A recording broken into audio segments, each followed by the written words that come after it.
Hello friends, welcome to my YouTube channel. आज के इस वीडियो में हम नेट के पाठ्यक्रम में संकलित इकाई 8 नाटक के अंतर्गत बकरी नाटक के परीक्षा उपयोगी महत्वपूर्ण बिंदुओं पर चर्चा करेंगे। तो आइए देखते हैं इस नाटक के महत्वपूर्ण बिंदुओं को। सर्वेश्वर दयाल सक्सेना तीसरे शतक के महत्वपूर्ण कवियों में से एक है।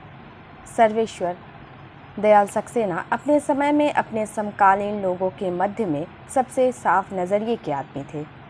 अपनी साधारणता और सहज आत्मीयता के साथ वह घोषित रूप से आम आदमी के संग खड़े थे। प्रमुख कृतियों में काव्य में तीसरा सप्तक, काठ की घंटियाँ, बाँस का पुल, एक सूनी नाव, गर्म हवाएं, कुआनो नदी, जंगल का दर्द, खूंटियों पर टंगे लोग, क्या कहकर पुकारूं, कविताएं 1, कविताएं 2, कोई मेरे साथ चले, मेघ आए तथा काला कोयल। कथा साहित्य में पागल कुत्तों का मसीहा, सोया हुआ जल, उड़े हुए रंग, कच्ची सड़क, अंधेरे पर अंधेरा, अनेक कहानियों का भारतीय तथा यूरोपीय भाषाओं में अनुवाद। सोवियत कथा संग्रह 1978 में 7 महत्वपूर्ण कहानियों का रूसी अनुवाद। नाटक में बकरी 1974, इसका लगभग सभी भारतीय भाषाओं में अनुवाद तथा मंचन किया गया है। लड़ाई, अब गरीबी हटाओ, कल भात आएगा तथा हवालात, एकांकी नाटक M.K. रैना के निर्देशन में प्रयोग द्वारा 1979 में मंचित। रूपमती बाज बहादुर तथा होरी धूम मचोड़ी मंचन 1976। यात्रा संस्मरण में कुछ रंग कुछ गंध। बाल कविता में बतूता का जूता, महंगू की टाई। बाल नाटक में भौं भौं खौं खौं, लाख की नाक। संपादन शमशेर मलियज के साथ 1971। रूपाम्बरा संपादक अज्ञे 1980 में सहायक संपादक सर्वेश्वर दयाल सक्सेना। अंधेरों का हिसाब 1981। नेपाली कविताएं 1982। रक्त बीज 1977। अन्य में दीनमान साप्ताहिक में चर्चे और चरखे नाम से चुटीली शैली का गद्य 1969 से नियमित। दीनमान तथा अन्य पत्र पत्रिकाओं में साहित्य, नृत्य, रंगमंच, संस्कृति आदि के विभिन्न विषयों पर टिप्पणियाँ तथा समीक्षात्मक लेख। सर्वेश्वर की संपूर्ण गद्य रचनाओं को 4 खंडों में किताब घर दिल्ली ने छापा। रचना परिचय। सर्वेश्वर दयाल सक्सेना ने बकरी नामक नाटक की रचना 1974 में की। इसमें 2 अंक तथा प्रत्येक अंक में 3 दृश्य है। इसमें भारतीय राजनेताओं के मुखौटों अर्थात गांधीवाद का पर्दाफाश किया गया है। नाटक से पहले भूमिका दृश्य है। नाटक के प्रत्येक दृश्य के बाद नट गायन है तथा अंतिम दृश्य में नट नटी के साथ साथ सबका गायन है। इसके प्रमुख पात्र हैं दुर्जन, सत्यवीर, कर्मवीर, सिपाही, युवक, विपत्ति, काका, चाचा, चाची, काकी, राम तथा भिस्ती। आइए इस नाटक के उद्देश्य को देखते हैं। इस नाटक में राजनीतिक नाटक में गांधी जी के नाम एवं सिद्धांतों की आड़ में अपनी स्वार्थ पूर्ति करने वाले नेताओं की पोल खोलने का भरसक प्रयास किया गया है। यह नाटक ग्रामीणों और आम आदमी के जीवन में जागृति लाने के उद्देश्य से लिखा गया है।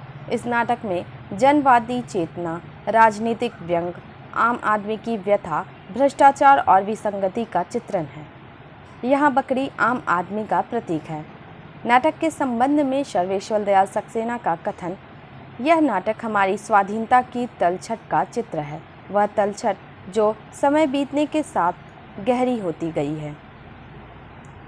आइए इसके कथावस्तु को देखते हैं। सर्वेश्वर दयाल सक्सेना का बकरी नाटक सबसे लोकप्रिय है।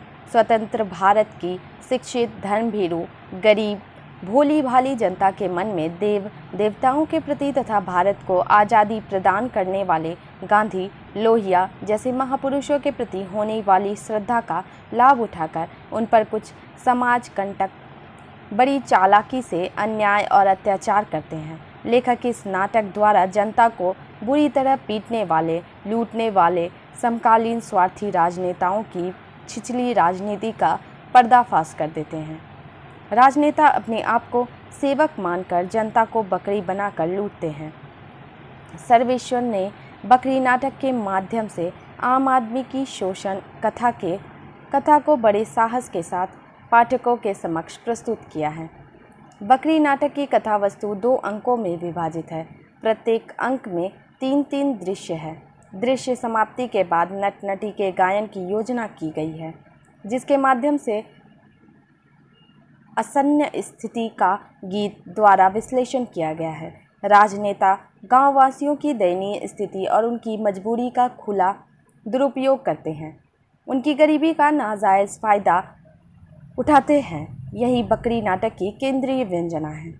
बकरी नाटक में प्रथमतः एक भूमिका दृश्य आ जाता है। इस दृश्य में नट नटी का आगमन मंच पर होता है। नाटक के पहले दृश्य में एक भिस्ती मशक लाद कर सड़क सींचता हुआ गीत गा रहा है।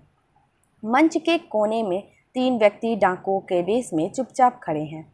उन तीनों में एक दुर्जन सिंह है, जिसे आम जनता को लूटने की तरकीब सूझती है। उनके साथी कर्मवीर और सत्यवीर हैं।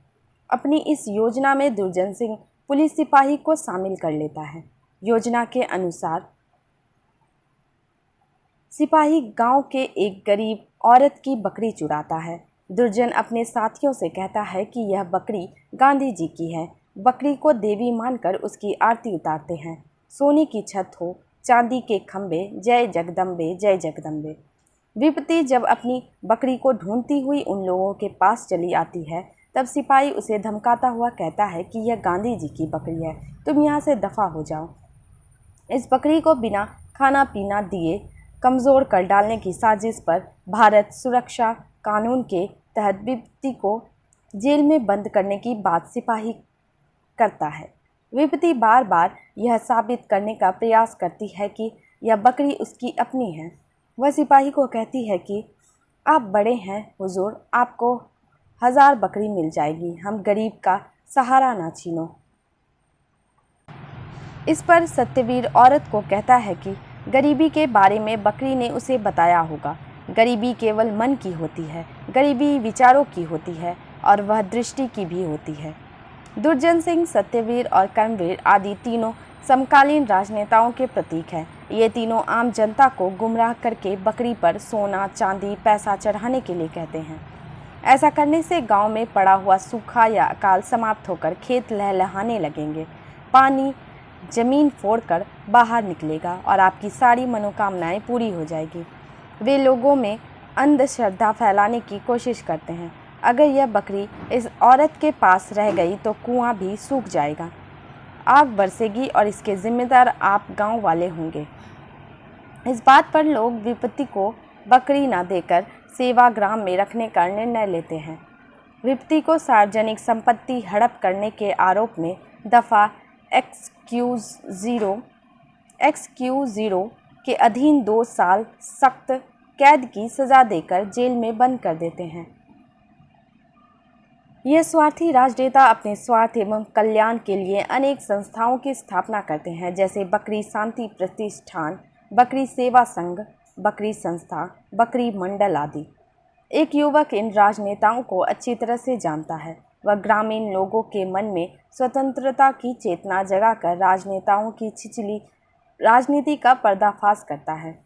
ग्रामीण लोगों को समझाते हुए वह कहता है, आज बकरी गांधी जी की हुई, कल गाय कृष्ण जी की हो जाएगी, बैल बलराम जी के हो जाएंगे। यह सब ठग है, ठग। बकरी बकरी है, देवी नहीं। आश्रम जाल है, ये सब चोर है, डाकू।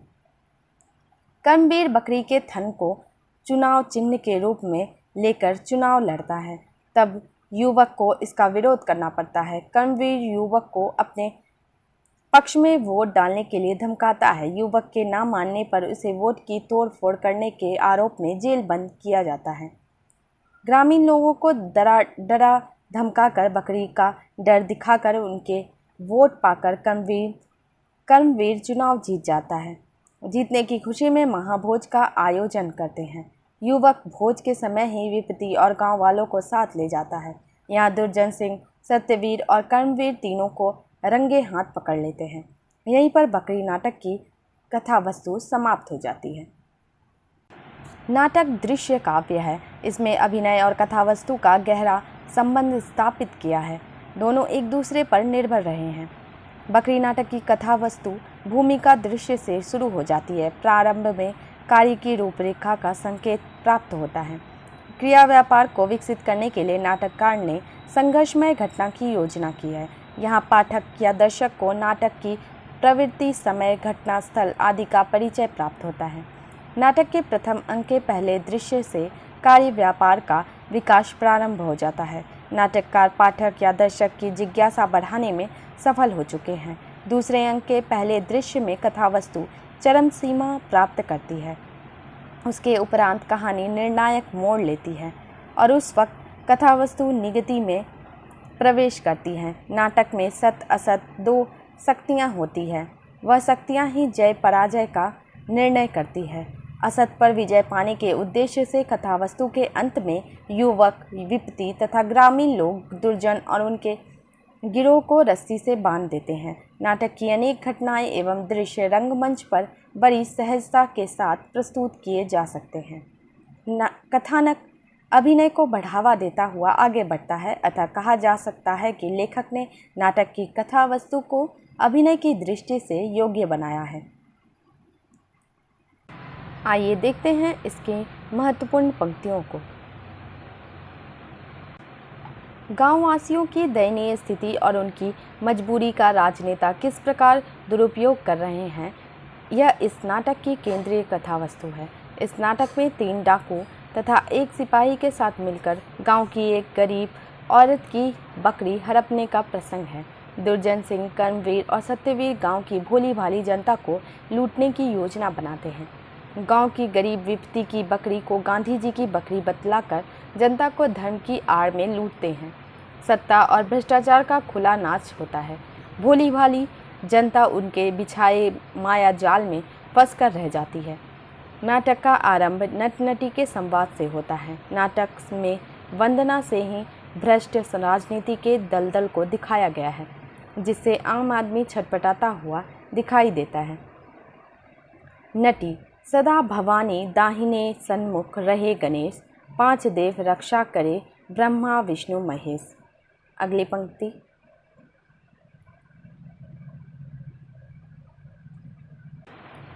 वह सत्ता के गलियारों में आम आदमी की सिसकियों को सुनता है, जहां हाथ जोड़े फटे हाल चिथरी में लिपटा आम आदमी अपना सब कुछ न्योछावर करना चाहता है और भ्रष्टाचारी उसे लूटते हुए जरा भी संकोच अनुभव नहीं करते। वह जनता को बकरी बनाकर उसका दोहन करना चाहते हैं। युवक आकर सभी को समझाता है, लेकिन अज्ञान के अंधकार में डूबा मनुष्य उजाले की रोशनी को अपनी धार्मिकता पर प्रहार मानता है। युवक समझाता है कि आज की लूट इसका अंत नहीं, प्रारंभ है। आज बकरी के नाम पर लूटा जा रहा है, कल किसी और के नाम पर लूटा जाएगा। युवक: ठीक है, कल को आप लोगों को भी जेल ले जाएंगे। आज बकरी गांधी जी की हुई, कल को गाय कृष्ण जी की हो जाएगी, बैल बलराम जी के हो जाएंगे। ये सब ठग हैं, ठग। अगली पंक्ति। नाटक का आरंभ नट नटी के संवाद से होता है और नाटक में वंदना से ही वह भ्रष्ट राजनीति के दलदल को दिखा देता है, जिसमें छटपटाता आम आदमी दिखाई देता है। नट: 5 देव सम 5 दल, लगी ढोंग की रेस, जिनके कारण हो गया देश आज परदेश। अगली पंक्ति। योजना के अनुसार सिपाही गांव के एक गरीब औरत की बकरी चुराता है। दुर्जन अपने साथियों से कहता है कि यह बकरी गांधी जी की है। बकरी को देवी मानकर उसकी आरती उतारते हैं। सोने की छत हो, चांदी के खंबे, जय जगदम्बे जय जगदम्बे। अगली पंक्ति।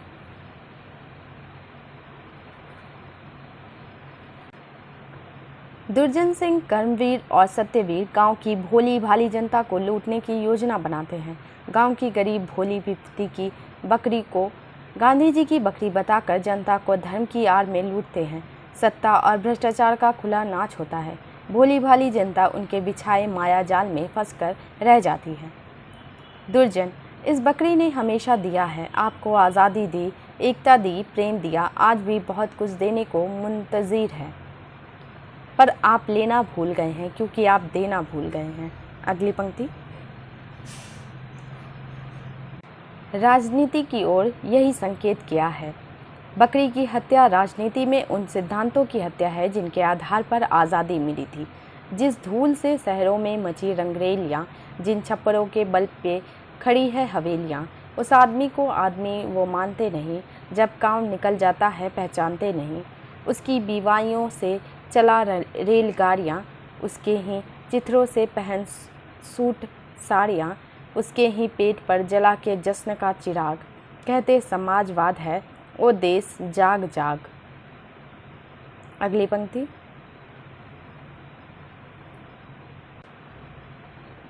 विपत्ति जब अपनी बकरी को ढूंढती हुई उन लोगों के पास चली आती है, तब सिपाही उसे धमकाता हुआ कहता है कि यह गांधी जी की बकरी है, तुम यहाँ से दफ़ा हो जाओ। इस बकरी को बिना खाना पीना दिए कमज़ोर कर डालने की साजिश पर भारत सुरक्षा कानून के तहत विपत्ति को जेल में बंद करने की बात सिपाही करता है। विपत्ति बार बार यह साबित करने का प्रयास करती है कि यह बकरी उसकी अपनी है। वह सिपाही को कहती है कि आप बड़े हैं हुजूर, आपको 1000 बकरी मिल जाएगी, हम गरीब का सहारा ना छीनो। इस पर सत्यवीर औरत को कहता है कि गरीबी के बारे में बकरी ने उसे बताया होगा। गरीबी केवल मन की होती है, गरीबी विचारों की होती है और वह दृष्टि की भी होती है। अगली पंक्ति।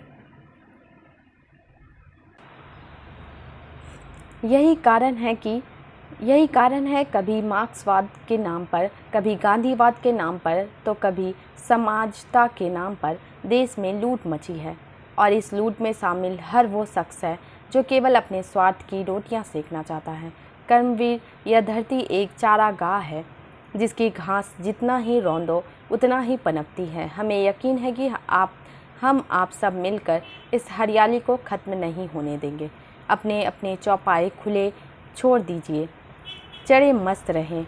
चौपाया अपने जबड़े से एक घास नहीं कुतरता, दांत होते हैं, इसलिए है कि काटते चबाते समय गिना ना जाए। यह नाटक आम आदमी की व्यथा की कथा भी है जिसे लेखक ने उसकी चुप्पी से बांधा है।